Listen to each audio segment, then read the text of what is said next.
Everybody to this webinar brought to you by u-blox in partnership with NXP. We're very happy to have you here today, and we will go through some important topics, from complexity to compliance, simplifying global cybersecurity regulations for IoT manufacturers.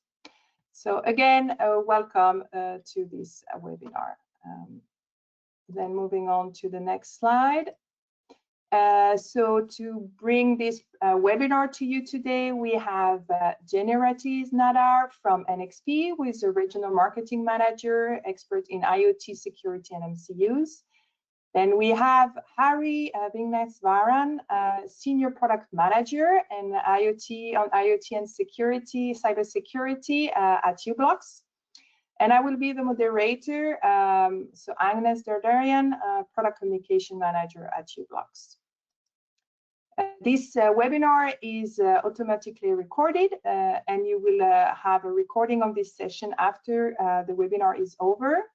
There is a Q&A session at the end, so you can place your question as marked here, and we will answer live at the end of the session. And if we don't have time, then we will come back to you offline. You can contact us, of course, if there is something else. So place your questions throughout the webinar, and we'll be happy to take them at the end. So the agenda for today. First, we'll start with the cybersecurity threats, then upcoming global regulations, and then we'll dive into radio equipment directive, so RED Delegated Act. Looking at what are the new cybersecurity requirements, how to integrate components to be compliant, read as the stepping stone to newer regulations. And then we'll go into the NXP expertise with the RW61X, EdgeLock, EdgeLock to go, and for complying with the regulations. And finally, we look at the role of component level certifications with the SESIP and PSA Certified. And finally, we'll go through the Q&A. Before that, I want to remind everybody that by joining this webinar, you entered a prize, a competition where you can win EVK for Iris W1. So congratulations to everybody who entered the competition. Then we will draw a name. We'll do that later this week. Then we will, by the end of the week, the winner will get a message. So stay tuned, and we'll come back to you after the webinar. So I will now hand over to Jenny for cybersecurity threats. Thank you so much, Agnes, and good morning to everybody who's joined this webinar. Hopefully this is useful for you guys. So let's start with some of the cybersecurity threats that we encounter in our day-to-day lives. Next slide, Agnes. So these are some of the official facts taken from the fact sheet of the CRA documentation, and CRA and RED. So all of these cybersecurity regulations, but this we are using as a base. So these are facts from 2021. So now these have gotten a lot worse. So about 10 million DDoS attacks happen worldwide. What is the DDoS attack? I'll come to that in a minute. About $20 billion is estimated to cost the world because of ransomware attacks. And everyone knows what a ransomware attack is. When a hacker holds your hard drive and just blackmails you to pay them some amount of money, or if not, all of your confidential information is going to be made public. And this ransomware attack happens every 11 seconds. So this is a dire situation in the entire world, right? And like I told you, now in 2025, it has gotten a lot worse. Next slide. So what is a DDoS attack? So this is the most popular DDoS attack. Not that this is the only one that happens. Like I told you on the previous slide, this happens more often than we think. But this is the most popular one that happened in 2016, 2017 in North America and parts of Europe. And how did they go about doing this attack? So this was a premeditated attack which took a long time to execute. So they basically got hold of people's routers. home routers. And if you can think of your life in 2016 or 2017, security was not the first one in everybody's mind. So back then, all of these router manufacturers posted your username and password publicly online, and this was very, very bad. And the hackers managed to get hold of these kind of credentials, and the facts say 97% of the people do not change their passwords or usernames. So that is how they got access to these routers. And once you infect a router, all of the devices connected to it can be infected. So they had a critical mass of device, and once they said attack, all of these devices sent a ping to the same server at the same time, and there was about 100 terabytes of information that was being requested back. And what does it happen? Then the entire website collapses. And this is interesting because this server or this server company holds the servers for companies like CNN, Twitter, Netflix, Alibaba, and Amazon. So that is why this is the most popular attack, and in recent times there have been many such examples. Next slide.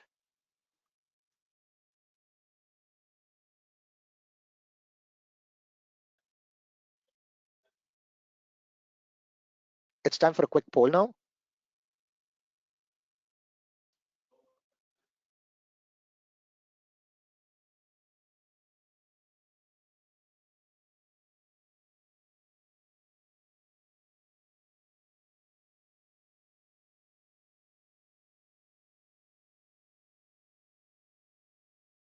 So we're here to help you ask a few questions. So first question that we'd like to understand from you: how aware are you of the upcoming cybersecurity regulations? If you're well aware, but you're here to just gather some more additional information, or if you know the fundamentals, but you want to know the missing details, or if you need to start from zero and fully educate yourself on this, please select one of the three options. Thank you, Harry.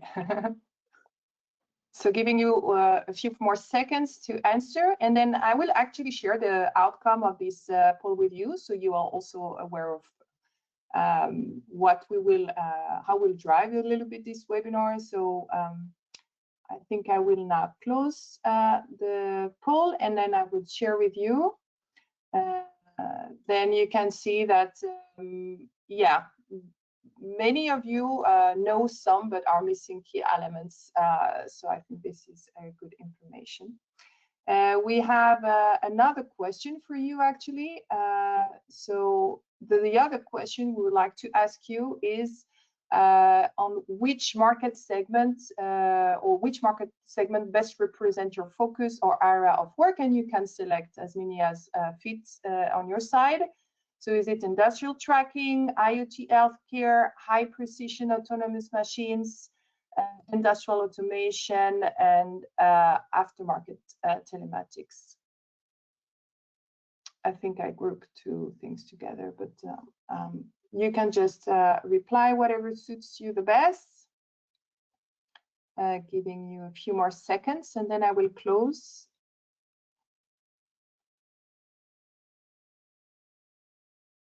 So let's me 1, 2, 3, and then I will close now and sharing with you. So it's a lot of industrial automation, actually. Okay, thank you very much. So now I will return back to the presentation with Jenny. Yes, so let's look at the global regulation landscape. Yeah, so when you think about, next slide, Agnes, when you think about CRA or RED, those are not the only two regulations that are available in the world right now. So this was very important for me to mention that globally, everywhere, wherever you turn, there are regulations. So you cannot just escape Europe and go to China, go to India, go to Australia. Wherever you go, there is regulations that you are expected to meet, which is good. in a way, not in a way, it is good in every which way. And it is very encouraging now that cybersecurity is taken extremely seriously globally and not just in Europe anymore.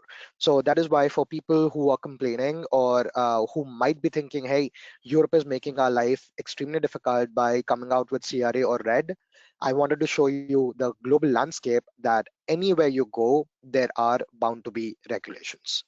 Next slide, Agnes. But in this particular presentation, what we'll be focusing on is the CRA, the Cyber Trust Mark, the RED, and some other regulations like PSTI, which is in the UK. PSTI, for people who do not know, is exactly the copy of CRA, but it is meant for UK. It is specifically only meant for UK because the CRA framework doesn't really cover UK. So it is one and the same. The US Cyber Trust Mark is for US only. Next slide. So here we have a side-by-side comparison between the US Cyber Trust Mark and the CRA. And by CRA, I mean by extension, even the PSTI. So let's look at first, look at Cyber Trust Mark, which is only for US, and the scope is very limited as opposed to CRA or PSTI. Because the US Cyber Trust Mark is only meant for consumer smart products or smart home products, and the enforcement of the Cyber Trust Mark is voluntary. So if the companies decide to do it, it's good, but it's not enforced as mandatory. And the launch of Cyber Trust Mark is going to be in Q2, realistically Q3 of 2026. Now let's come into CRA and PSTI, which is meant for all EU member states and UK. And the scope of this is rather broad. So it covers all application segments with digital elements in them. So basically any sort of device that can connect to the internet directly or indirectly. And there are only two exceptions. One is the automotive segment and the other one is the medical segment. So both of these segments are exempted because they have their own set of regulations to meet. Yeah, which is a lot more stringent as compared to the CRA or PSTI. And the enforcement for this CRA is mandatory. So so when you go to get your CE marking, without the CE marking, the European market is not accessible to most customers. So that is when they will check if you are CRA compliant or not. And the fines for being not compliant is rather high.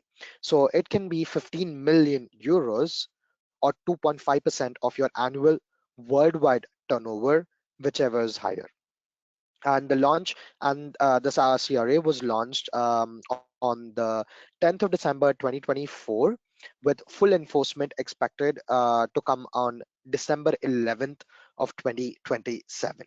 And another important date that is not in the slide here, but I want to mention, is 1st of September 2026. Every customer needs to start maintaining their list of vulnerability. So for example, if you are doing a system, you put it out and you discover there was a vulnerability and you fixed it with a patch, you still need to document it publicly on your website. Next slide.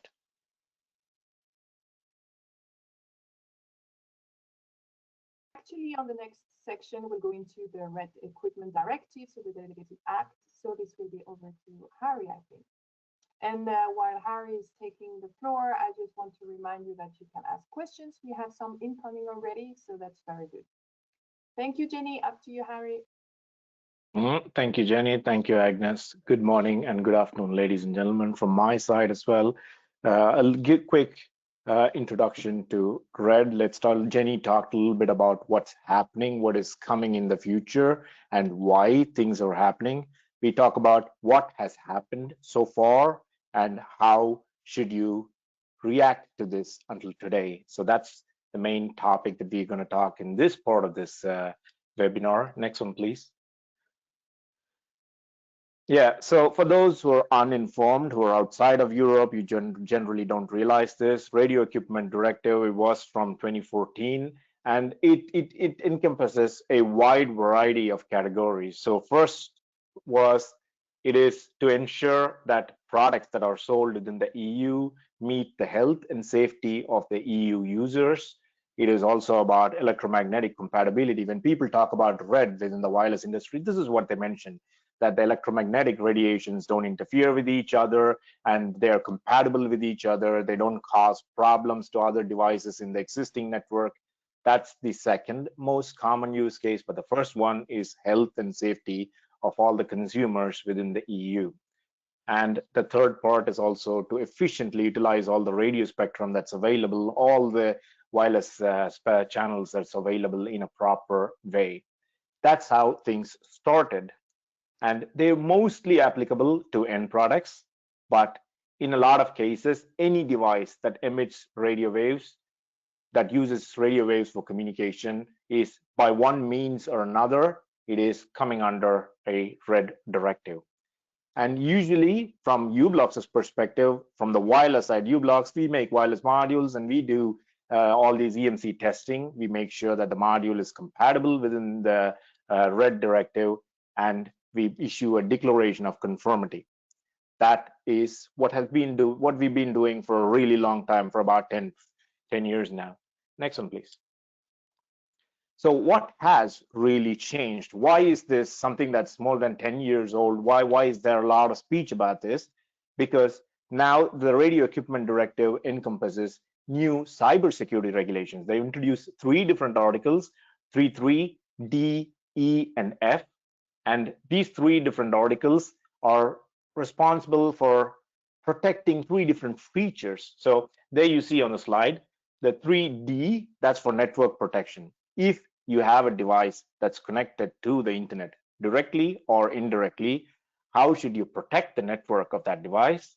If the device is using personal data or privacy related information, it could be your user information, it could be your location information, it could be any related information. How is that protected? And 3F is on fraud prevention. If you're handling financial related stuff in your electronic device, how do you handle fraud, and how do you protect yourselves against monetary theft? So these are the things. These were unregulated until today within the EU, and now the EU has managed to create some regulations and squeeze them into the existing stuff.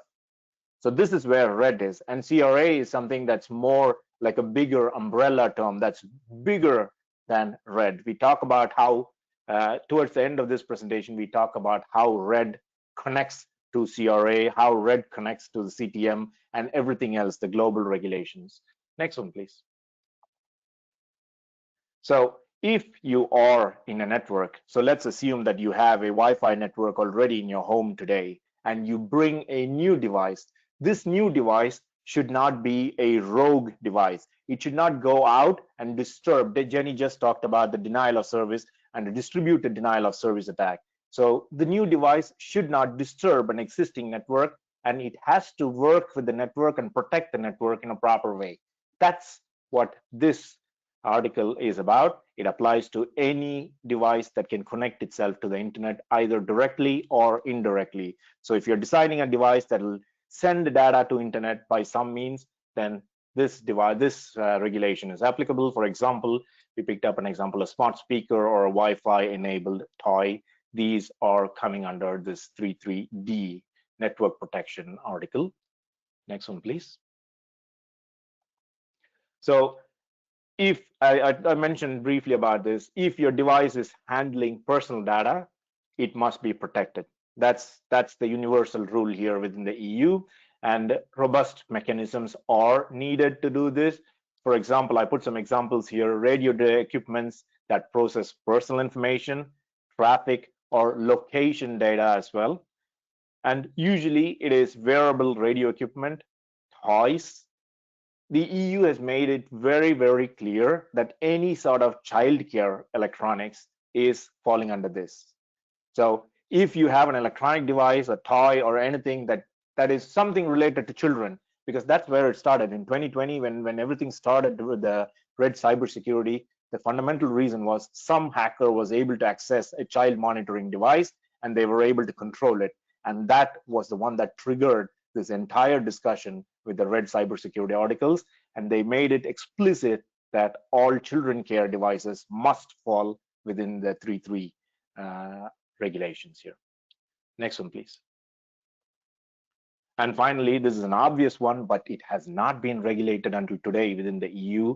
This is around fraud prevention on monetary related information. So if you're handling transactions, then you must protect. It's super obvious, but it has not been regulated until today. So the red is the first one that's covering this. So wireless payment terminals, that's out there. Next one, please. So now you know you have the fundamentals of what red is. How do you comply with red? That's the next question that everybody tends to ask. There are two ways to go about this. This is why I put a illustrative image there. It'll lead you towards the same destination, but it's just two different tracks that you're going to take. One is you can do it all yourself. There are harmonized standards. Harmonized standards are standards that's adopted and accepted by all member states within the EU. So if you follow the standards and if you meet all the requirements in the standards, you can claim that you're compatible with this, and you can claim that you are compliant to the regulations. So that's the second bullet. And the first bullet is, of course, you can take it to a notified body. A notified body is a third party that is appointed by the EU. They have their licenses, they have the required capabilities to evaluate products in the EU market, and the EU has provided them with the option to do that. So either you can take your product to a third party, they do all the documentation, they do some testing if that is needed, and then they provide you with a certificate. Of course, this is expensive. You have to pay for their time and you have to train them with your product. So this is in a way time consuming. It has to be pre-planned several months because cybersecurity labs are not sitting there just like that. Everything has to be planned well in advance. So that's one way, but it's a surefire way of doing it. You have a certificate from a third party. It says a lot, right? When the third party brings out a certificate and you can just look, this is my certificate, this is red. The other option is you do it all yourself. It's a self-assessment, and then you hold on to the documentation. If the regulatory bodies come to you 5 years later, 6 years later, you should still be able to show all your technical documentation to the market surveillance authorities and make sure that you have it all in place. So two different ways towards the same goal. For now, we know that majority of the people prefer the second option, where you have a standard, you pick the standard because the standards were created to make it cheap and easy. So that's what we will talk about for the rest of this presentation. We will talk about the 18031 standard that was specifically created to comply with red. Next one, please.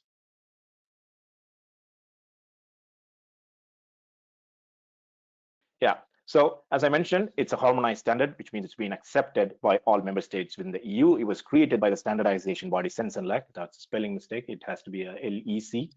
My bad. So if you look through the regulations, if you look through the requirements of these standards, there are 14 different requirements. I won't go through these. These are extremely technical, and this is not meant to be a technical webinar. But I'll give you a few examples. So if you pick up a financial transaction, if you take a payment point of sales terminal, for example, that the one that we see in the shops everywhere globally now.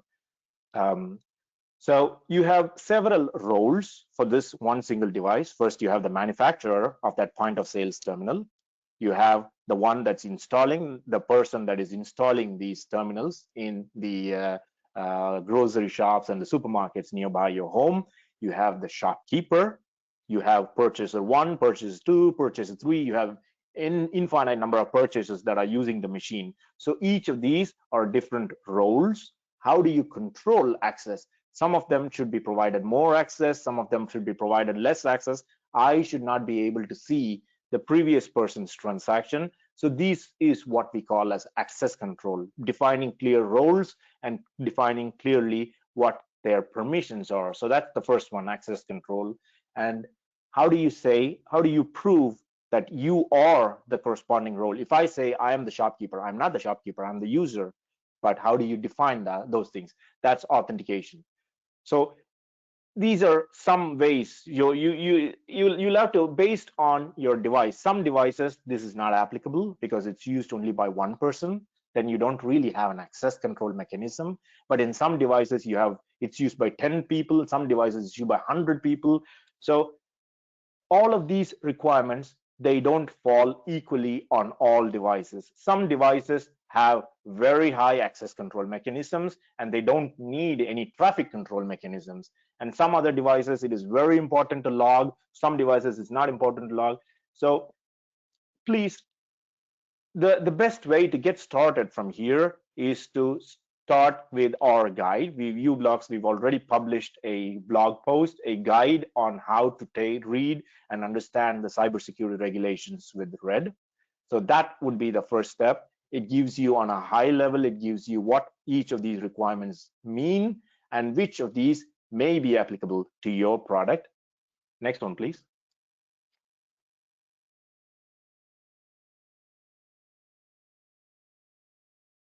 And if you ask for clear steps to comply with RED, first step would be to understand on a high level what these requirements are. The next step would be a little more technical. Your technical team comes in, they start picking up the actual specification. Once you understand what these are, then you need to go drill down into the details. What exactly does this mean on a point-to-point basis? So then you'll have to drill down, identify the gaps in your product. What have I done today? What are the features of my products? What have I done today in terms of cybersecurity, and what needs to be done to meet these regulations? That's the gap analysis. And then if you're using our wireless MCU or the open CPU mode, as we call it within u-blox, you will need to make all the implementation yourself. You need to test and then document, making sure that all the requirements are met. But we in u-blox, a part of our portfolio is based on network processor mode. So where we have all the network connectivity on one chip, it's a dual chip solution, and you have a host MCU and you can run it all using AT commands. And for those modules, we handle a part of the cybersecurity activities. So everything that's on our module is handled by us. And then when you integrate, we provide you with notes and application notes on how you can integrate this module into the bigger PCB and how it all works together in reality. So we have provided you with there's a link to the application note there as well, where we publish some more information on how a person who's buying a module from us and integrating it onto their host PCB, how should they think, how should they work, and how should they use RED for today. We know that some customers are already through the finish line. They've already certified their products through RED, but some other customers, they're selling predominantly in the US, and then they want to branch over into the EU, so RED is now starting to become applicable for them. Some other customers, their current generation of products is not connecting to the internet, so they're not compliant. They don't need to be compliant to RED, but in the future, they need to be compliant to RED, and that's the reason why we want to provide you with these step-by-step instructions on how, on a high level, on how to go and pass RED, because it's important that our customers succeed through the cybersecurity landscape here. Next one, please.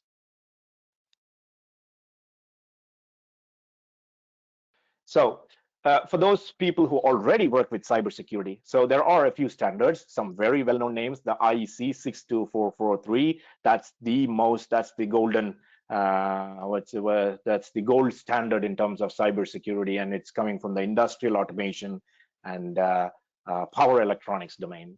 So there are mappings. So if you already follow that, then you don't need to do a lot of work. You can take your existing work and you can map it to the 18031 and you can claim conformance. There might be some pieces missing here and there, but that's not usually a lot. If you know IEC 62443, it's quite straightforward.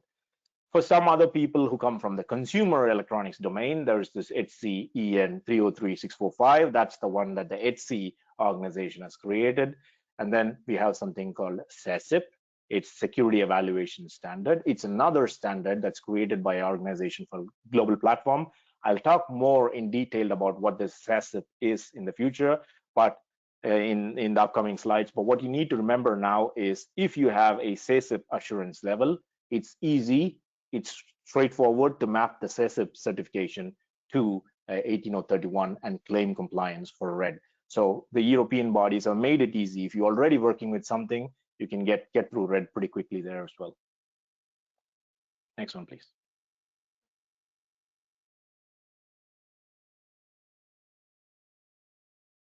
Yeah, so red is here.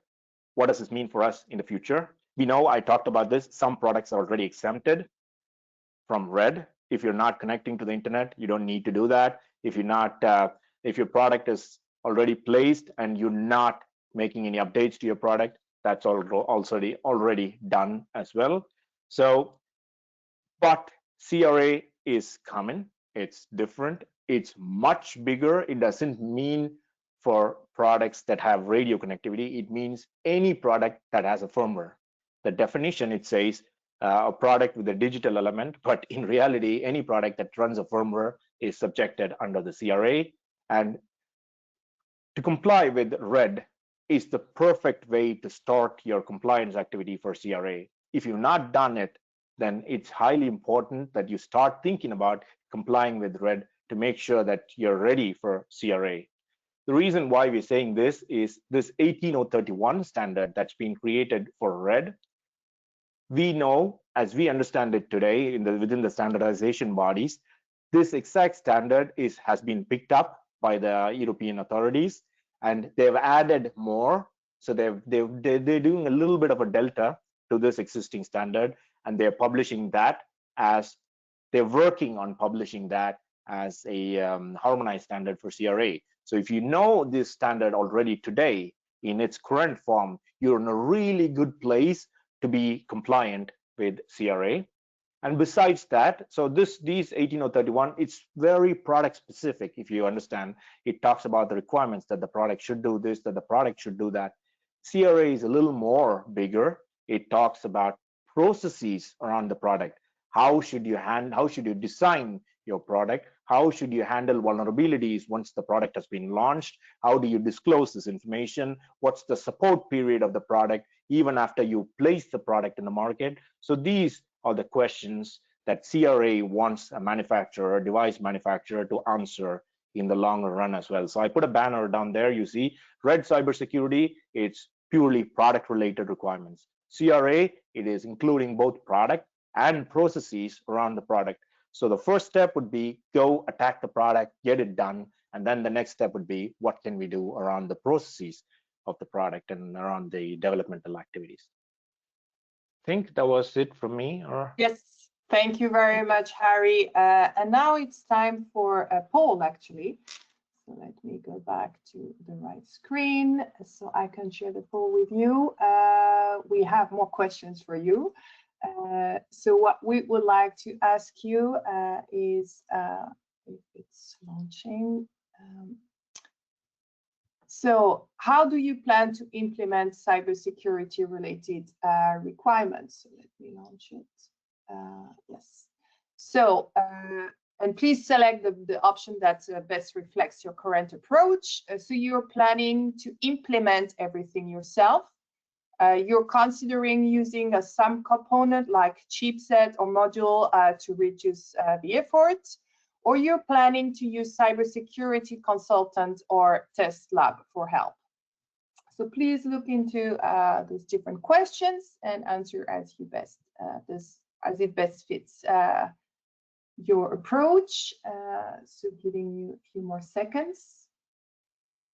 And we have many questions, which are great. And I can answer one of them already. There were questions about the slides. You will get the presentation via, you will get an email tomorrow with a link to the presentations and where the links inside the presentation will be activated. So I will now close the poll. 1, 2, 3, closing and then sharing. So it seems like you're considering using subcomponents. So that's interesting. Thank you very much. So I will now give the floor to Jenny again. All right. Sure. Back to you, Jenny. Yeah, so now let's just look at the RW 6.2 series and how does it help comply to all of these cybersecurity regulations. Next slide. Yeah, so this is a generic block diagram of the RW61 series. For people who do not know about the RW61X series, it includes a full-featured dual band Wi-Fi 6 with support for 20 megahertz channel bandwidth. And if you want to know more specific details on the technical features of this product, please contact any of your NXP sales or any of your u-blox sales that you might know about. But today, specifically for this webinar, what we are going to look at is the security subsystem, which is at the bottom. So if you want to know more details about the portion on top, please make sure to let us know or contact us. But today, we will be only looking at the security aspects of this particular chipset. And as you can see here under the key features, the last 2 points, this product is PSA certified level 3, SESIP assurance level 3, also RED 3.3 cybersecurity compliant. Next slide.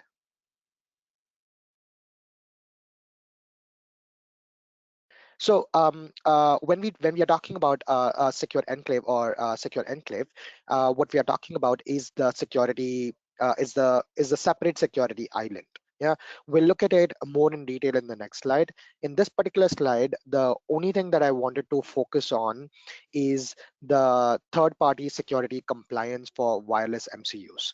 So what we offer is the certification level, the security by design or at the component level, and also there is a PSAT or security incident response handling team, which is in the background. So how this team works is it works 24/7 around the clock.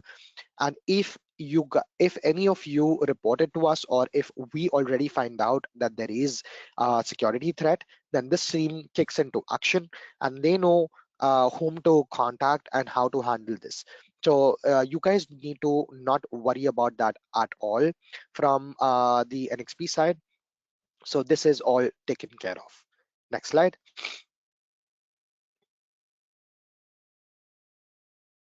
So what is the secure enclave? Let's look at it more in detail.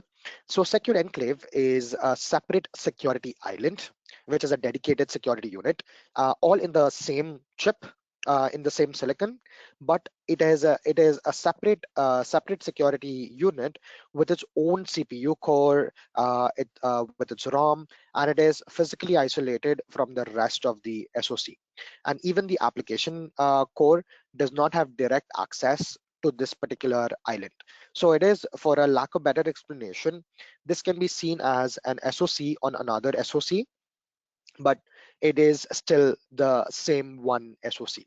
And this particular approach prevents attacks exploiting shared processing, storage resources, or something that is typical to some trusted environment, trusted execution environment. Next slide.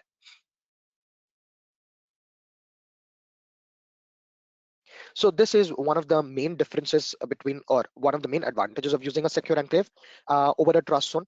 I'm not saying that trust zone is bad. Trust zone is going anywhere. Trust zone is still going to be here. It is part of the ARM architecture, so it is definitely there. And if you look at our portfolio, more and more that you will find trust zone in the architectures, but the secure enclave, and there is a place for trust zone, but secure enclave is a lot better, or it is better suited for more critical security applications. So for people who know about trust zone, it is pretty simple, but for people who do not know, trust zone is a software partition and it works in a time isolated manner. What do I mean by time isolated manner is that it works on both the secure code and non-secure code all with the same CPU, but it isolates it in time. So for a particular period of time, the main core will work on the secure code, and then for a particular period of time, the same main core will work on a non-secure code. So it is the same core which is working on both the secure and the non-secure code. Whereas on the secure enclave, like I told you previously, there is physical isolation between the secure enclave and the main core.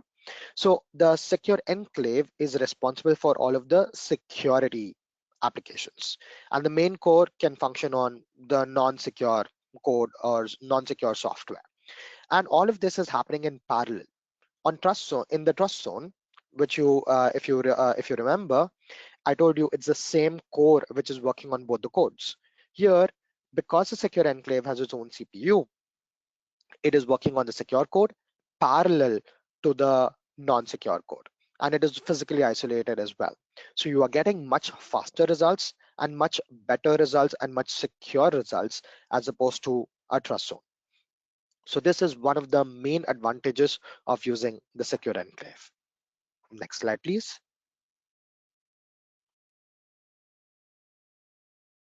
So secure enclave comes in two different profiles. It comes under the core profile and the advanced profile. The RW61X series, it comes under the core profile. So on the core profile, what you are getting is crypto services. So all of your crypto algorithms, your AES, all of that. You are getting a TRNG, which is a true random number generator.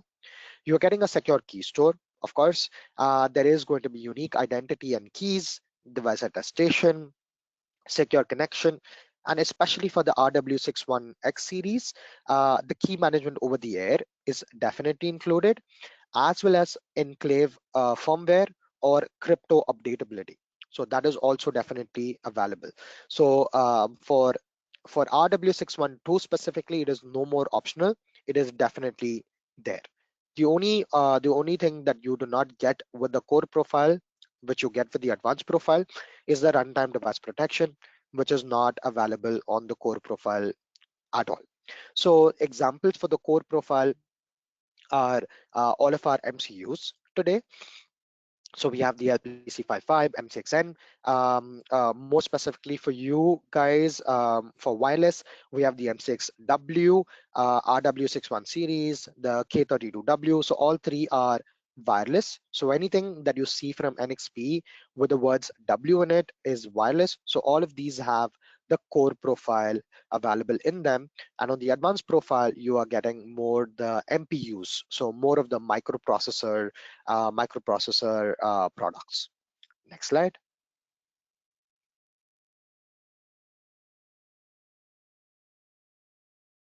So now let's quickly look at EdgeLock to Go, which is our software, which is our PKI service offering. Next slide. So for security to be implemented, you can buy one of these chips and solder them onto a PCB. That does not mean that your system is secure already, right? So for security to completely take place or to function, there needs to be specific keys and certificates in your device, and this is becoming more and more complicated. So because the amount of devices are getting more in number. So how do these keys and certificates get into a chip? That is what we have. That is why we have the EdgeLock to Go service, which is a cloud-based PKI service. Can you go to the next slide? So when you are, what you are getting with the EdgeLock to Go. So for people who are interested in EdgeLock to Go, you can just register yourself under edgelock2go.com, or just go on to nxp.com and look for EdgeLock to Go, and there we have the instructions. But once you get an account, all you need is a computer, and you are getting such an account, and then there is a REST API which is part of the offering, which takes care of device provisioning, cloud to cloud connections, all of that. So EdgeLock to Go portal gives you freedom to customize the type of certificates and keys that you need in that you want in the chip in itself. You can even remove NXP as the root certificate and make your companies, company A, company B, company C as the root certificate. You have that much freedom in the EdgeLock to Go system already. Next slide. And EdgeLock to Go can be used in all three different ways mentioned here. So you can either use it during the device manufacturing, or you can use it when the device is in the field, or the best way of all is you can get it provisioned using a programming partner, so you don't have to worry about connecting to the device or connecting to the chip later on in the field or during device manufacturing. So with the programming partner, you're already getting pre-provisioned chips ready to go in your place. And with the programming partner, don't be worried about it. You have full access to the EdgeLock to Go portal. So if you want to customize keys and certificates, you can do that, and you can just give them the APD keys, and they will use these keys and then provision, and they will not even see what type of keys and certificates you want provisioned. They can just use the APD key and then just extract the data out of it and then inject it into the device. But for other people, they prefer device manufacturing or device in the field. And if you need more information on EdgeLock to Go, on how to do it, where to get access, please contact your NXP sales, and they'll be happy to help you. Next slide. So these are all of the devices that are today enabled with EdgeLock to Go. So we have all of our secure elements. I know we did not talk about secure elements that much in this webinar, but we also have secure elements. So we have A5000, A30, SC050, 51, 52. So all of the secure elements are enabled. On the microcontroller side, we have RW610, 612, both of the wireless modules, and then we have the wireless microcontroller, which is MCXW. So all of the three wireless ones, and then we also have MCXN, IMX RT1180, and all of the processors. So all of our i.MX9 processors, our i.MX 812P, all of these are enabled to be started with EdgeLock to Go. And also for all of these devices or chips, we have evaluation boards, which are also enabled for EdgeLock to Go. And this list is growing. So this is today, and you might come to us 3 months later and we might have added much more products. So that is why I'm telling you, if you need more information on any of this, specifically on any of the wireless chipsets, please contact your NXP sales.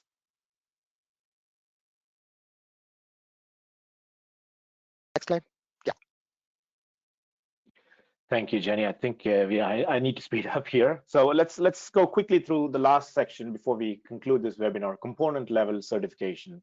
So components, each of our products that we sell within u-blox and NXP are all different components on your PCB. And yes, of course, when it comes to CRA, we have more standards coming up. When it comes to CTM, they have a different standard that's already in place.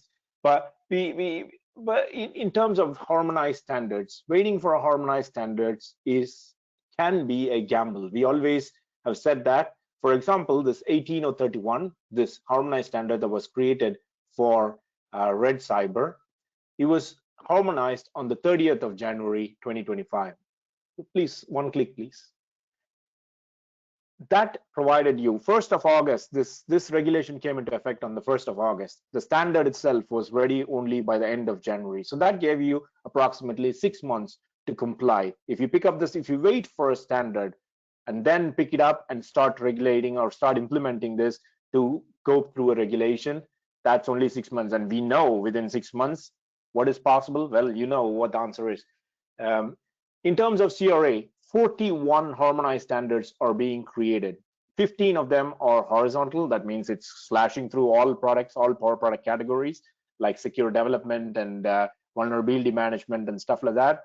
And then out of that 15, 13 of them are scheduled for 30th of August 2027. Remember, 11th of December 2027, the law comes into effect. That gives you, one click please, approximately 3 months to comply. If you wait for horizontal standards for the CRA, that will give you 3 months to comply. There are 25 vertical standards, standards created specifically for specific product categories. Most often than not, it is focused around security intensive products, and those are the important and critical products. Yes, please. That'll give you 1 year to comply in total. So your most security intensive product gets 1 year to comply. And that's why we keep saying, if these are delayed, this is the current plan. If these are delayed, what's going to happen, but the law will come into effect on that day because the law has already been drafted and it's there. So it's important to choose components that are already pre-secure, pre-certified to avoid any last-minute hiccups and make sure that you can pass through the regulations in the given time. Next one, please. A couple of important subcomponent level certification. SESIP, I talked about this. I gave a little teaser about this in the beginning. Security evaluation standard for IoT. This is a standard for testing and evaluating the IoT posture of cybersecurity posture of an IoT product. And their goal is similar to the Lord of the Rings, one ring to rule them all. There are different cybersecurity standards coming up. One click, please. Some from EDC, some from NIST, and some from IEC. For those who don't know, EDC is the European standardization body. NIST is a similar one in the US. IEC is for power electronics and industrial automation. Each of them create their own standards. And this guy here, SESIP, it's created by a group called Global Platform, and their job is to create that one ring that will rule all of these rings together. So that's their goal. They have 5 different levels of assurance. Well, level 1 is self-assessment. So that's basically you filling in paperwork and saying, I've done this and this and this, so I want this level 1 certification. But level 2 and level 3 is where it gets interesting. You send your products for black box penetration testing or white box penetration testing along with vulnerability analysis. And level 4 and level 5 is usually for very highly critical products, like it is derived from common criteria. So that's not necessarily our scope here. Next one, please. A similar body, PSA certified. It was created by ARM. ARM was one of its founding members, and they laid out a list of 10 requirements, and they say, oh, if you pass these 10 requirements, you have a cyber secure product. And their requirements start with a hardware root of trust. Everything should have a root of trust, and it has to be tied down towards the silicon, and that's their goal. So if you remember, SESIP, it's coming from a standardization body perspective, and PSA certified, they're coming in from an industry perspective. All SOCs, all the companies around, all the businesses actually have PSA certified as their go-to de facto standard here. It has 4 different levels. Level 1 is again paperwork, security by design. Level 2 is similar. You see there's a lot of commonalities. And what is interesting is September 2025, a few weeks ago, Global Platform, the guys that were responsible for SESIP, they took control over PSA certified. And what does this mean? You remember SESIP, it was created basically to translate between the different standards in the standardization groups. And it's highly likely that PSA will also take the same path. So if you have a PSA certified component in your PCB, it's highly likely that this can be reused over for different regulations, including CRA, including RED. Next one, please. So there you see, this is a white paper already from October 2024. This was 1 year ago, and they've tried to map their requirements. So that's what you see on the left side, their requirements against the EU CRA on the right side, and RED and NIST 8425. That's the one that's used for CTM. So what they're saying is, if you buy a silicon that has a PSA certified mark on it, then it's highly likely that you can take this through the rest of the other regulations, and you can map them and you can pass it easily. I think I hand over to Jenny now for the last part. Yeah, so next slide, please. Next slide. Yeah, so so this is we just took an example of a product under the default category in CRA.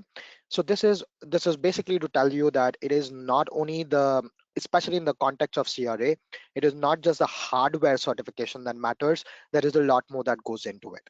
So for example, if you look at the green one on top, so these are all the requirements and obligations. And if you look at the MCU, so in your system, that does not really meet all of the requirements, yeah, and all of the obligations. And if you go on and add another secure element, it's still not the complete picture. So there is a lot more in play. So there has to be the SDK, which has to be the correct version because now now the SDKs also need to be CRA compliant, and also the operating system, which is very, very important. Which you should not ignore. So when all of the four come into picture, not just four, much more in the whole constellation come into the picture, together they help you meet CRA requirements. So CRA to a large degree is an exercise of aggregation. So multiple different things need to come together in order to be your complete CRA compliance at the end. Next slide. Thank you, Jenny. So key takeaways, last part. This is the last slide, I promise, and then I'll let you go. So key takeaways. There's a lot of uncertainty around cybersecurity. The upcoming regulations, a lot of things are unclear. And the best way you can prepare for that already today, starting today, is to choose the right components. And there are some easy things that you can already look for today. PSA Certified, as I mentioned, is one surefire mark of making sure that you have a good component, a component that can pass through all regulations, either PSA Certified or SESIP assurance. It's highly likely that these two will converge together in the future. So if you find the PSA Certified or SESIP assurance, that's one way, or Iris W1, the hero product for this webinar. On the right side, you see it is both PSA Certified and SESIP assurance level on that product. Besides that, if you are using a module, when it comes to a module, you can also look for the red cybersecurity compliance. If a module is red cybersecurity compliant, that's a sure way of saying it can pass through the upcoming regulations without any problems. And even if some products exist without a red cybersecurity compliant, because they're exempted, a lot of things can be exempted from red, you can still ask questions to the manufacturer. Why is this product exempt? And what exactly is the reason? What is your cybersecurity capability? Do you have other products in your portfolio that actually clear the red? And these are questions that you should ask the manufacturer. Go check their security webpage on how they handle cybersecurity related topics, how they handle communication, vulnerabilities, how is it disclosed. These are important items that you should ask your manufacturer before you choose your next component for your next upcoming project. Ask them for tools, ask them for documentation, ask them for guidance, and make sure that you're choosing the right product before you, or all your next upcoming products, before you go pass through this cybersecurity regulations that's coming up from 2027. So last slide, next one, please. Here we've given you a list of all links. I promise these links will work when Agnes gives you the handout. And also we've provided you with some information on how to get started with our EVK Iris W1 and also NXP's secure element, the SE050. Thank you so much. Back to you, Agnes. Thank you, Harry. Thank you, Jenny. I do apologize. We are so passionate about this topic that we're running over in time. We hear you bad, Agnes. We hear you very bad, Agnes. All right. Yeah. Is it better? Now it's better. Yes. Yep. Yes. Sorry, I was just saying we are so enthusiastic about this topic. We're running over time, unfortunately. But I want to tell you, you can still put your questions. We will come back to you offline, and we will create a Q&A section on our website. So you will have those answers. So feel free to still ask questions, but we will not be able to take them all right now. In these Q&A sessions, we also have, in addition to Jenny and Harry, we have our colleague Chadman, who is expert in GNSS. So I will ask him to join, and then there will be a question for him later. But maybe we can ask about the questions we had here. Maybe I can ask with the first one for you, Harry. What about Red Cybersecurity and Evaluation Board? Does it apply on EVB and EVK products from Apple? No. Yeah, no. Evaluation kits are usually, they're meant for evaluation. They're not volume products. You don't place an EVK on the market. So here's the distinction: products that are placed in the market for sale in mass volumes. That's what the Red Cybersecurity, that's what the EU Blue Guide actually says. So you have to define what a product is, go to the EU Blue Guide, try to understand what it means by product and evaluation kits are usually not cyber secure either. They're for evaluation, you use them and throw them away. So no. Okay. Then we have a question for Shadman. Are the GNSS products impacted by the cybersecurity requirements? Question from Carla. Oh, you're on mute, Shadman. We cannot hear you. Okay. Yeah. Yes. So these red DA does not apply because our GNSS receivers are only receive-only devices. They are not connected to the internet. They don't store or process any personal data, and they don't handle any payments. So the security clauses like D, E, and F, they do not apply to the standalone u-blox GNSS modules. But if a customer integrates the GNSS module into their product that connects to the internet or processes user data, then the final product manufacturer must ensure cybersecurity compliances.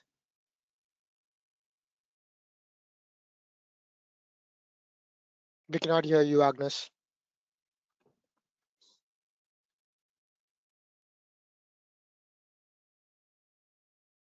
No, we still don't hear you.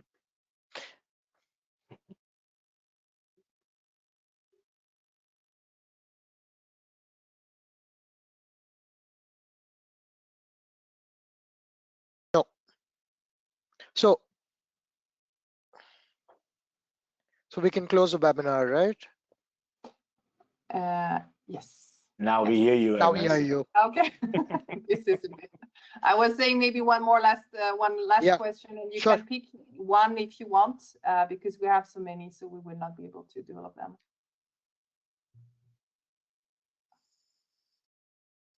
I see people are still online, so you can, if you want to pick just one yourself and read the question yourself, because it seems my sound is a bit unreliable.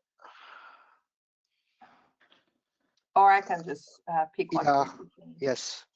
So what about regulation in New Zealand? Is it the same of Australia? That was from Marco.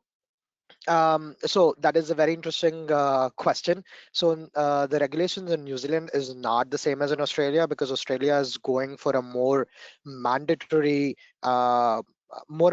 approach, whereas New Zealand is still more on the free approach. So basically the requirements could be the same, but Australia is going for a stricter enforcement as opposed to New Zealand. Thank you, Jenny. I think we will wrap up now. As I said, you will get the PDF of the presentation, access to the recording, and we will come back to you if you have a question here, and then we will gather the questions and we will have an FAQ available online. And if you want to listen to us again, there will be another session tonight. Hopefully we'll fix the timing and the sound by then. Thank you, everyone. Have a good day, a good evening, and successful implementation of your cybersecurity requirements. Thank you and goodbye. Thank you. Thank you.